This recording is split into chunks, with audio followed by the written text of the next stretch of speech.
হিয়াৰামঠু জুবিন গাৰ্গক চৰম অৱহেলাৰ অভিযোগ বাতৰে শেষতে বাদশ্বাহ তোমালে গীতৰ গীতিকাৰ বিজিত তামুলীৰ। জুবিন গাৰ্গৰ মৃত্যুৰ পিছত অধিক জনপ্ৰিয় হৈ পৰা এটি গীত বাতৰে শেষতে বাদশ্বাহ তোমালে লৈ যোৱাহি আজি তোমাৰ বাটেৰে। জুবিন গাৰ্গৰ মৃত্যুৰ এসপ্তাহ পূৰ্বে মুক্তি দিয়া হৈছিল এই গীতটো। গীতটো বাণীবদ্ধ হৈছিল ২ ছেপ্টেম্বৰত।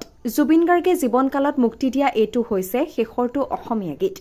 বৰ্তমান সময়ত গীতটোৰ সমান্তৰালকৈ চৰ্চালৈ আহিছে গীতিকাৰজনৰ কথা।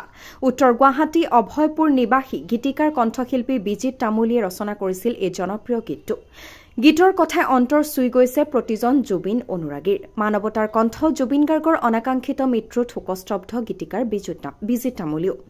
জুবিন গাৰ্গৰ মেনেজাৰ সিদ্ধাৰ্থক কঠোৰ সমালোচনা কৰিলে গীতিকাৰ বিজিতে। অসমীয়াৰ প্ৰাণৰ স্পন্দন জুবিন গাৰ্গতকৈ নিজকে ডাঙৰ মানুহ বুলি ভাবে সিদ্ধাৰ্থই। মেনেজাৰ সিদ্ধাৰ্থই কাকোকে কেয়াৰ কৰিব নোখোজে, আনকি নিজকে জুবিন গাৰ্গৰ মেইন মানুহ বুলি ধাৰণা দিয়ে সিদ্ধাৰ্থই।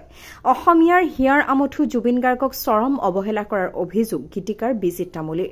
লোৱাৰ আছাম ব্যুৰ' পংকজ নাথৰ ৰিপৰ্ট, ৰাজবাৰ্তা।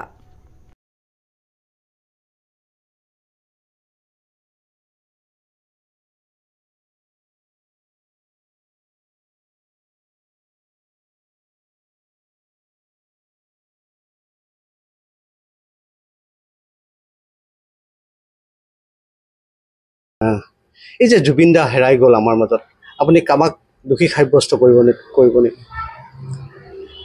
জুবিন দা নোহোৱা হোৱা অৱস্থাত এতিয়া যিখিনি ন্যায় প্ৰক্ৰিয়া বা আমি ন্যায় বিচাৰি আছোঁ তেওঁৰ কাৰণে, তাত এজন মানুহৰ নাম বাৰে বাৰে আহে বা মোৰো মনলৈ আহে, সিদ্ধাৰ্থৰ কথাটো আহে মনলৈ। সিদ্ধাৰ্থ কাৰণ যিহেতু তেওঁৰ মেনেজাৰ আছিলে বা তেওঁ এনি টাইম তেওঁৰ লগত থাকে, কাকো ওচৰ চাপিব নিদিয়ে, তেওঁ নিজে দায়িত্বটো ল'ব লাগিছিলে। মই ভাবোঁ তুমি কাকো ওচৰত যাব নিদিয়া, তুমি দাদা গোটেইখিনি তুমিয়ে জানা, আৰু সেইখিনি সময়ত তুমি আছিলা তাতে, তুমি দায়িত্বটো ল'ব লাগিছিলে।